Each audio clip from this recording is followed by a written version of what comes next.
બીજો સવાલ પૂછવામાં આવ્યો હતો પાટણના ધારાસભ્ય કિરીટ પટેલ દ્વારા। એમણે કહ્યું કે બીપીએલ કાર્ડ ધારકોને તમે 500 રૂપિયામાં સિલિન્ડર આપશો કે કેમ। એના જવાબમાં એવું સામે આવ્યું કે સરકાર વિચારણા કરી રહી છે। મહેશ કસવાળા કે જેઓ સાવરકુંડલાથી ધારાસભ્ય છે તેમણે એવું કહ્યું કે સરકાર નિયમોને આધીન કામગીરી કરતી હોય છે। પક્ષના નેતાઓની લાગણી હતી કે જ્યારે પણ ભારતીય જનતા પાર્ટી બીજા રાજ્યોની અંદર ચૂંટણીઓ આવે એ દિલ્હીની અંદર હોય કે પંજાબની અંદર હોય ત્યારે 500 રૂપિયામાં ગેસનો બાટલો સિલિન્ડર આપવાની વાતો કરે છે અને 30 વર્ષથી ગુજરાતની અંદર ભારતીય જનતા પાર્ટીનું શાસન છે।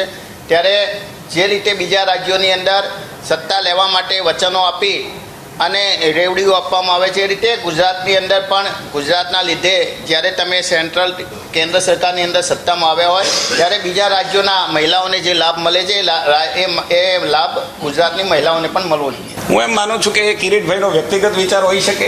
સરકાર એ નિયમોને આધારે, સરકાર એ કાયદાને આધારે ચાલતી હોય છે અને એમાં આવા કોઈ પણ સજેશનો હોય તો પણ એના માપદંડોમાં એ બંધ બેસતા હોય તો સરકાર એના માટે વિચારે।